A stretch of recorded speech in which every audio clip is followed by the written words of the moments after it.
Hello, I'm the awesome nostalgic Pharoah King guy here to check out cool stuff anywhere.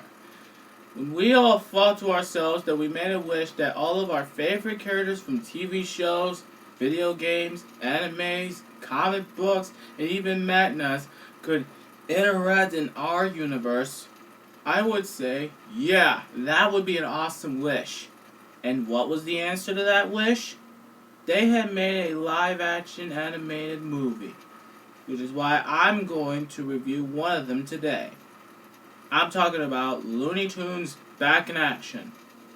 In case you completely forgot what I'm talking about, Looney Tunes Back in Action was a live-action animated flick that released in the 2000s and was directed by Joe Dante. And since no one, in God's name, was there in the theaters to see it, things went a little awry. Depends on the box office. Because I know some of you may have been been thinking of yourselves, what, a Looney Tunes movie without the voice acting of Mel Blaine or even the art direction of Chuck Jones? I think some of you might want to save your money for the Looney Tunes Golden Collection DVDs. But if that's true, what makes you think people went out to go see Space Jam? Because Bill Murray is in it. That makes sense. 10 out of nope. Let's get on with this already. This is Looney Tunes Back in Action. We open our flick with a good old Looney Tunes opening gig. Sure, we've seen it a few times, but why isn't the merry-go-round broke down ain't playing? And also, this movie needs a good title card artwork for this. You don't have to go through the ultimate visual guide to the Looney Tunes to know that. We really open up with one of the latest Looney Tune premises of all.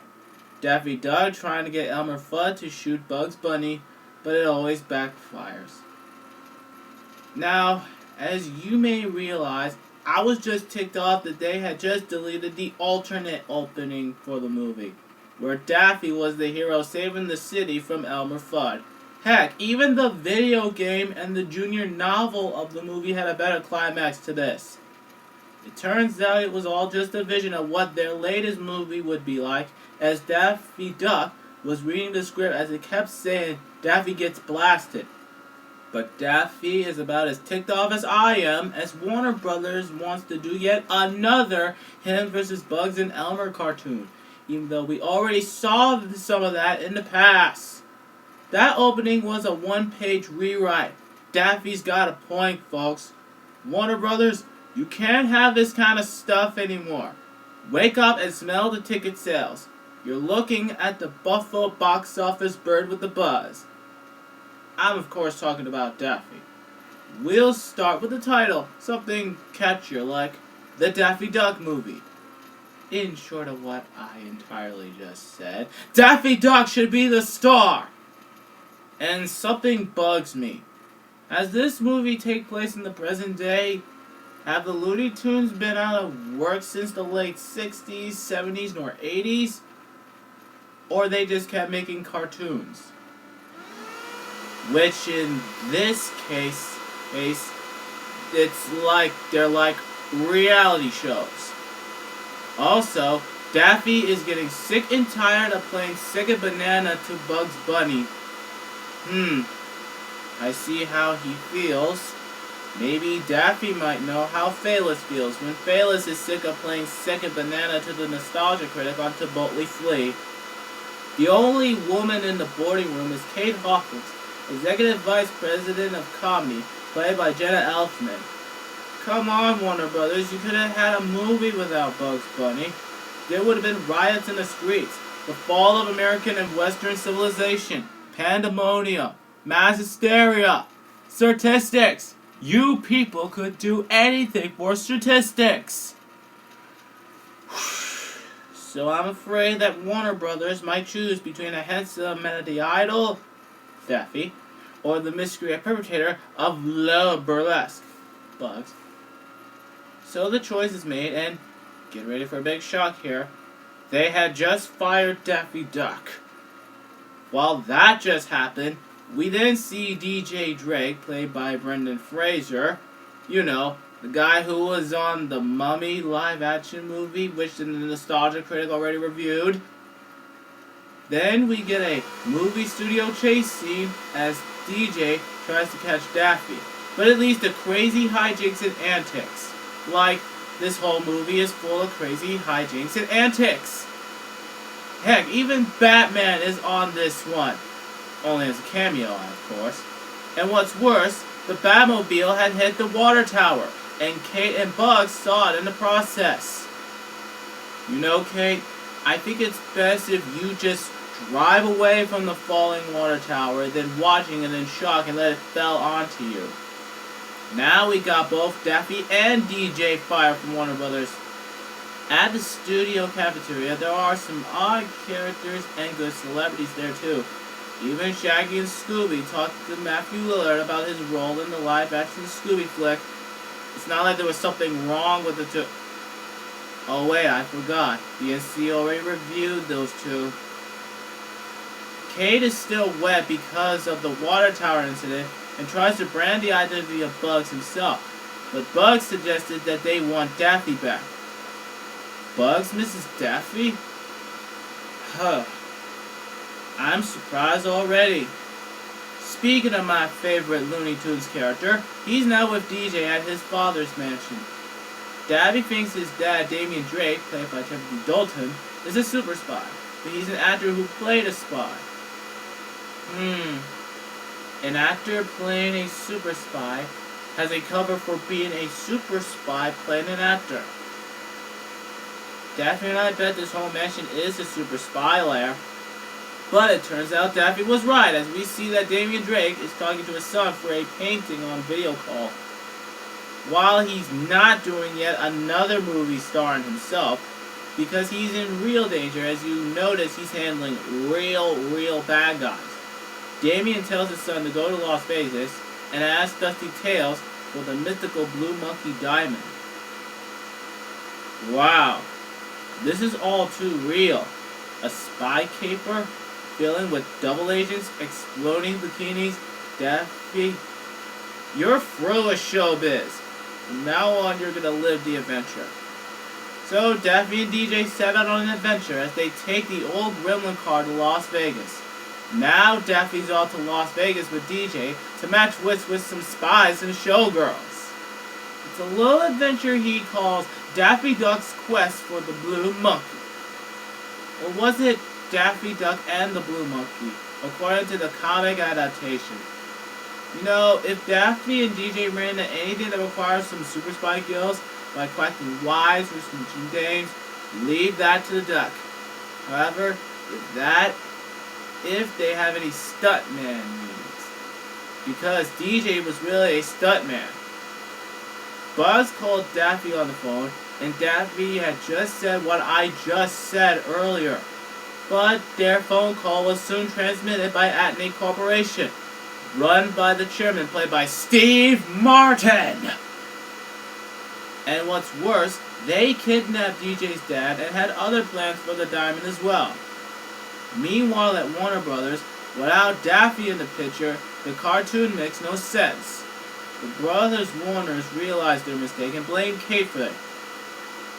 Yeah, Kate, you just got rid of their best duck. Maybe you Warner Brothers people should think before you act. So they told Kate to bring Daffy back by about Monday, or she'll be fired. At least Kate did visit DJ's mansion, and Bugs just popped out of everywhere. While Kate monologues on how it stinks to be herself, Bugs told Kate where Daffy is. Great! Just as Daffy had his moment to shine to live the adventure, you just had to tell Kate about his whereabouts, did you, Bugs?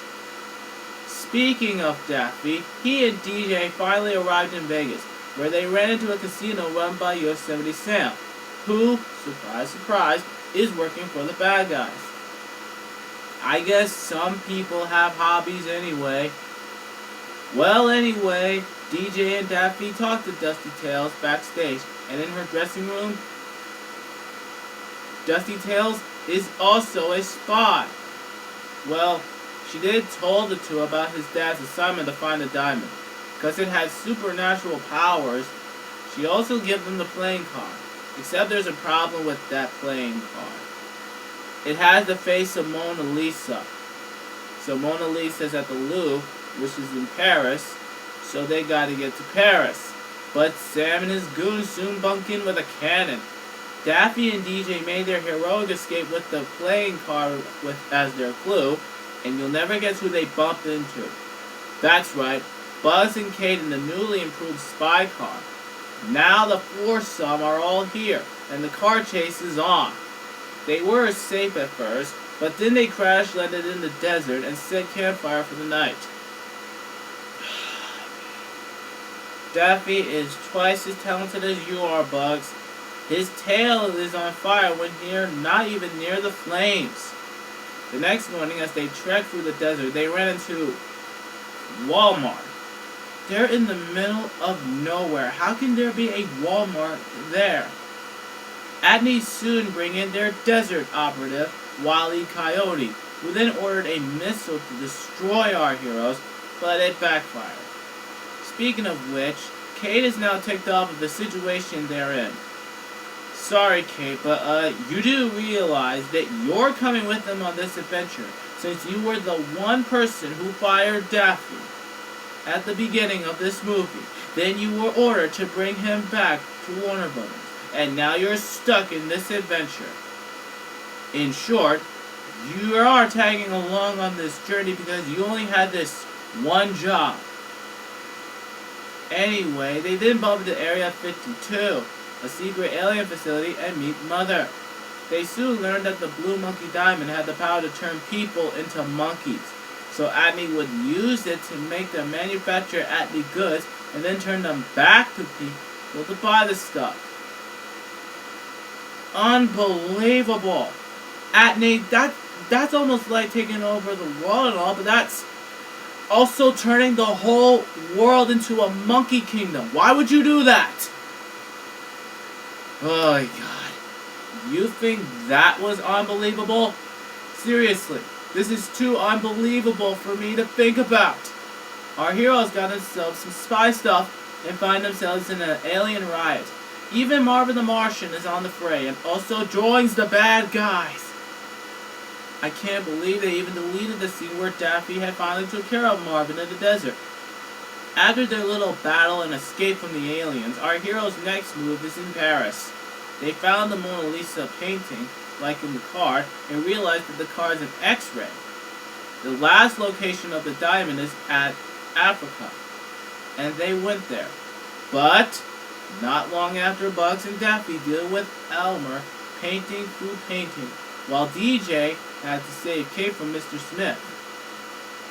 Just when Adney had Marvin and Elmer fought on this one, they even had the most vicious operative, Taz. While that would have happened, our heroes made it to Africa and... Wait, how did they even know they were going? It wasn't like the map gave them a Pacific area, let alone a country. They just traveled by map, like in the Muppets. At least they met Granny, Sylvester, and Tweety on an elephant, and they gave them a ride to a remote temple. And they're ripping off Indiana Jones. You know, standing in the way of poison arrows and boulders makes much more less than standing aside. They finally achieved the Blue Monkey Diamond, and they gave it a little test as DJ got turned into a monkey. Okay, this is so not the time to start monkeying around here. Things got even more worse as Granny and her pets turned out to be the chairman, Mr. Smith, and Taz. They then got teleported to Atlee Corp, and Chairman wants DJ to hand over the diamond, or his dad will be hit by a train while wrapped in with dynamite and TNTs. Why are you making DJ choose, Mr. Chairman? You're the one holding the cards here. It's a battle of good versus evil and a race against time as DJ and Kate had to save Damien from the train and almost ripped off James Bond. And Bugs and Daffy deal with Marvin, who's got to put the diamond in the satellite in space, and they almost ripped off Star Wars. Because when the blue monkey diamond is docked in a satellite, it will transmit a beam around the world, which will transform everyone into monkeys except the chairman. Again, Nate almost taking over the world, but also turned the world into a god-darn monkey kingdom. Our heroes succeed, and, funny shock here, the Sherman got turned into a monkey. And so our film ends with the heroes leaving, and hold up. You're not gonna believe this. This was all a movie. This whole adventure was an entire movie? Ugh. Well, I hate to say this, but best movie ever. Seriously. And I'm really ticked off that they deleted the alternate ending, where our heroes are still in Africa. They even got DJ to turn his dad into a monkey to help him escape from Mr. Smith. They even turned Tweety into a dinosaur and ate Mr. Chairman. Again, best movie ever. So that was Looney Tunes back in action, and I gotta say, this is despicable. This movie is fine just the way it is, and I'm glad I watched it once. I even read the comic book adaptation of the movie, and it was pretty good. Both the movie and comic were pretty good. The funny scenes were just that funny. The effects were kind of good, and this whole thing had at least told a better adventure. No wonder it was that good. Anyway, Looney Tunes back in action is beyond incredible. A little bit. I'm the awesome nostalgic Pharoah King. Check out cool stuff anywhere.